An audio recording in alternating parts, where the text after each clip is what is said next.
nous avions, à un moment donné, vous savez, dans la convergence, ça a été une question épineuse lors du dialogue politique interguinéen. Donc, les gens ont dit à un moment donné, ah, nous sommes venus à un dialogue et que ce dialogue est soldé par des échecs. Non, ce dialogue a permis au moins de tenir la paix pendant 2 ans en Guinée. S'il n'y avait pas de gens autour de la table, ça ne pouvait pas. Qu'est-ce qui nous a poussé de venir à l'Union sacrée? L'Union sacrée a été mise en place à travers non seulement les acteurs qui ont participé au dialogue, à ceux qui ont refusé ce dialogue-là hier.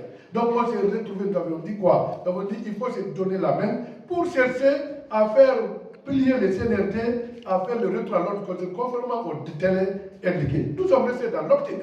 Et à l'époque, ça a été la question fondamentale, le retour à l'ordre constitutionnel le 31 décembre 2024. À partir de cette date, et que la transition est terminée. Mais nous sommes restés jusqu'à 3 mois, on a constaté que rien ne bouge. Nos collègues qui nous ont promis qu'ils allaient rentrer en Guinée, on va faire une force commune, personne n'est là. Et nous, on est là sur le terrain. Par contre, nous avons eu certains de nos collègues poussés à l'exil, comme M.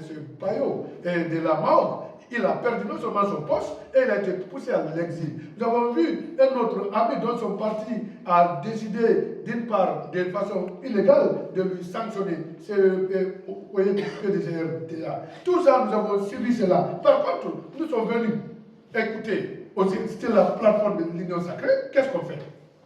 La transition finit le 31 décembre. Jusque-là, on ne connaît pas le RAVEC c'est où, on ne connaît pas du tout le fichier où, la constitution.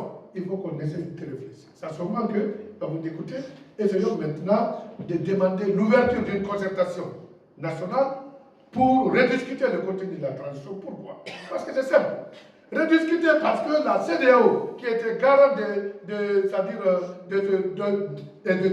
de cet accord, ne dit rien. Le gouvernement qui était impliqué dans cet accord, on ne comprend rien. Donc, mais on dit que ce n'est pas le gouvernement de général Mamadi Doumbouya qui a fait le coup d'État, c'est le général avec ses amis qui ont fait le coup d'État, qui ont pris, c'est-à-dire le pouvoir. On va revenir vers lui pour le demander d'ouvrir une concertation pour qu'on rediscute entre Guinéens comment la transition va finir. Tout ce qu'on fait dans ce pays aujourd'hui, c'est comment mettre dans un état normal, commencer à se développer. Mais si on reste dans le refus, dans dire que non, nous on ne veut pas. Maintenant, si toi tu ne veux pas, qu'est-ce que tu peux faire pendant ce temps pour que les Guinéens puissent s'entendre? C'était difficile de comprendre. La conférence, dès qu'on a fait, on n'a même pas sorti de cette salle, on a entendu nos amis, ah, vous avez demandé concertation, nous on ne veut pas, nous on veut à l'affront. Donc ils se sont retirés de l'Union sacrée.